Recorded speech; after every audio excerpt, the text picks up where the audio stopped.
నమశంకరాయ. చాలామందికి ఉన్నటువంటి కన్‌ఫ్యూజను ఈ ఏప్రిల్ 19వ తారీఖు రోజున, 20వ తారీఖు రోజున అక్షయ తృతీయ ఎప్పుడు?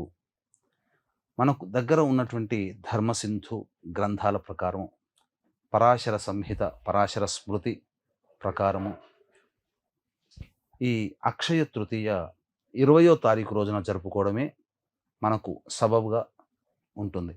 కారణం ఏంటంటే 19వ తారీఖు రోజున ఉదయం 10:38 వరకు విదియ తిథి ఉండి, తదనంతరం తదియ వస్తుంది.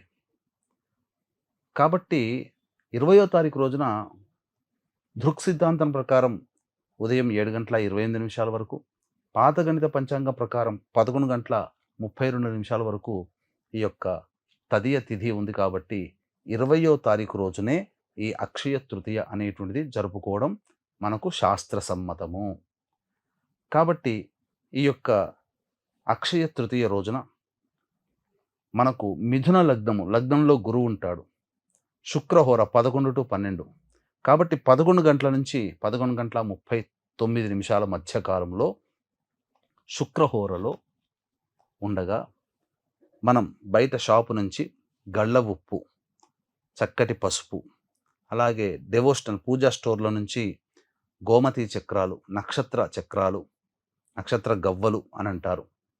ఇవి మన ఇంటికి పట్టుకొని వచ్చినట్లయితే, లేదా మోతీ శంఖం అని అంటారు, మన ఇంటికి పట్టుకొని వచ్చి చక్కగా ఉన్నట్లయితే లక్ష్మీ స్థిర నివాసముగా ఉంటుంది.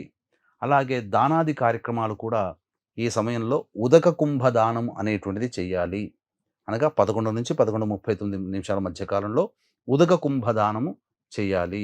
అనగా నీటితో నింపినటువంటి చెంబు, అది రాగి చెంబైనా, ఇత్తడి చెంబైనా, మట్టితో చేసిందైనా కానీ ఈ మూడిటితోనైనా ఉండాలి. అది బ్రాహ్మడికి దానం చెయ్యాలి. ఇక తరువాత విసనకర్రలు, గొడుగు, చెప్పులు, మిఠాయిలు, చక్కటి ఖద్దరు వస్త్రము శక్తి మేర దానం చేయాలి.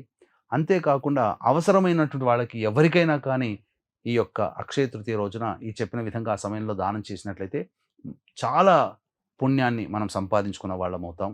అలాగే వీక్షించేటువంటి ప్రేక్షకులు కూడా ఏప్రిల్ 20వ తారీఖు అక్షయ తృతీయ సందర్భంగా సాయంకాలం 6 గంటలకి మన పీఠం ఆధ్వర్యంలో సర్వదోష నివారణ పూజలు, హోమాలు జరిపించి శక్తిపాతం చేసినటువంటి కరుంగలి మాల ఉచితంగా ఇవ్వడం జరుగుతుంది. ఇదే కార్యక్రమం మే 1వ తారీఖు వైశాఖ పౌర్ణమి రోజున కూడా జరుగుతుంది. కాబట్టి 20వ తారీఖు రోజున మధ్యాహ్నం 3 గంటల లోపల ఈ యొక్క కార్యక్రమంలో మీ గోత్రనామాదులు నమోదు చేసుకోవచ్చు.